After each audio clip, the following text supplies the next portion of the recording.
Wow. The reaction from Doug Morris was the same as he entered each It looks like a brand new house. and every room of his home. It's like a dream. Astonished. New TV. I think he answered our prayers.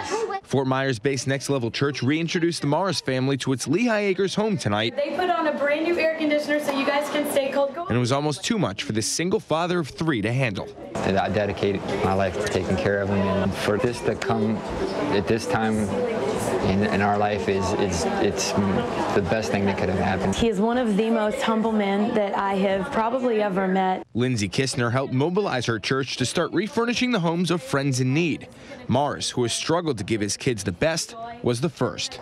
Almost everything you see, from the tile on the floor to the paint on the walls, was donated by members of the Next Level Church. We're talking tens of thousands of dollars in donations. However, the most impressive aspect of this makeover is that the 25 people did it in just a day and a half. We made curtains for the first time. That was a surprise for them. We recovered the seats. We tiled the entire home, painted every single wall. We covered up the whole. We completely recaulked the bathroom, and then we added lots of decorative touches just to add the little pizzazz. Next Level Church hopes to renovate more houses next year, but in this humble home, in this holiday season, She's a beautiful girl, and now she has a beautiful room. Christmas came early. In Lehigh Acres, Noah Pransky, NBC2. Touchdown right on top of his roof. There was a distinct funnel cloud coming down with debris circling around. Tables and chairs flying down the street. Shingles were flying past my face. I thought a bomb hit. Honestly, I thought a bomb hit. I heard a big bang and the wind started blowing. Went and grabbed my wife and my kids, put them in the closet. I looked out here and I said, oh boy. A neighborhood amazed. The aftermath of a nasty afternoon storm evident in every direction you turn. 2 gaping holes in the roof. Fire and building crews descend on the 18 Cape Coral homes pummeled by powerful winds. In the meantime, some Southwest Cape streets become clogged by more than just rush hour traffic. It's too deep. A lot of cars are stalling. Waterlogged roads and homes. Collapsed ceilings are the worst of it. All of it a mess, but many homeowners tonight, remarkably and fittingly, the calm after the storm. I'm going to stay here. Friends are going to mop it up. In the middle of Cape Coral's Festival of Lights stands 2 men eager to make a difference. I wanted to do it through here, through my heart, you know. It's that feeling that I have to do something. Tonight, the men and the Cape Coral Community Foundation are asking for donations to finish a tedious job. It's a lot of work. For the past year, piece by piece, the men have created a life-size statue to honor the men and women serving in Iraq. This is where all of the work takes place. This is Johnny and this is Kadir, and they say that this statue shows how the U.S. American soldier protects Iraqi children. The little boy now is able to play soccer where maybe he wasn't before under their old regime. Our soldiers have given him that privilege. The goal is to raise $33,000 to help bronze this statue. The team plans to unveil their new creation on Memorial Day. In Cape Coral, Michelle Berto, NBC2.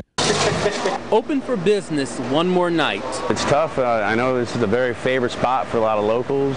But the popular bar will be no more after tonight when the Sky Bar closes doors for good. It's sad for me to see it go, you know, but we try to do everything we can to do, but economics and just slow economy and the downtown construction, I mean, it's going to be good when it's done, but it's hurting us now. The Sky Bar's owner and management say downtown construction has slowed business down because customers have a hard time finding the Sky Bar with so many detours and roads closed. Plus, construction is scheduled through 2009.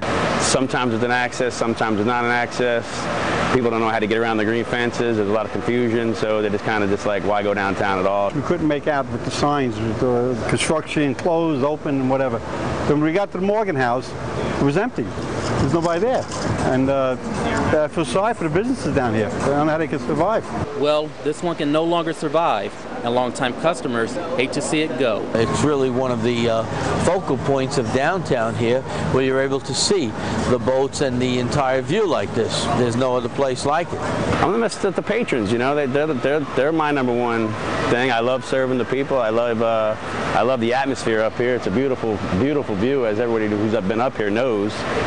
But I think I'm gonna miss that the most. I'm gonna miss the people. Minute people were inside enjoying a late lunch. The next minute, deputies were raiding the building. We were in there and they told us we had to leave. Were you in the middle of your meal? What happened? That's it. You're done. Get out. This restaurant is now closed. It seemed like in a matter of seconds there were about 15 to 20 police officers saying that we have to leave. The 10-month investigation titled Operation Winter Ale targeted 18 people for selling drugs on this property. 12 already arrested, 3 of them employees. I've heard through a couple of different waitresses that drugs are very prevalent in this place. The Division of Alcoholic Beverages and Tobacco suspended the ale house's liquor license. We're told in part because even some of the managers knew what was going on inside.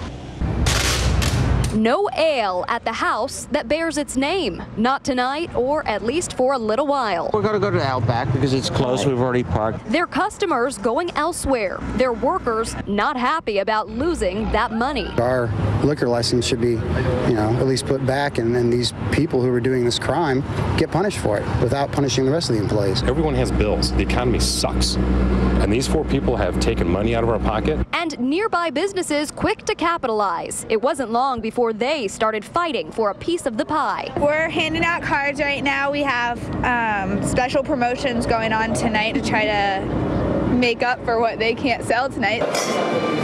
And the wine bar right next door to Ale House having happy hour all night long. We definitely wish them the best and hope that it works out for them, but in the meantime, we'll welcome any of their customers.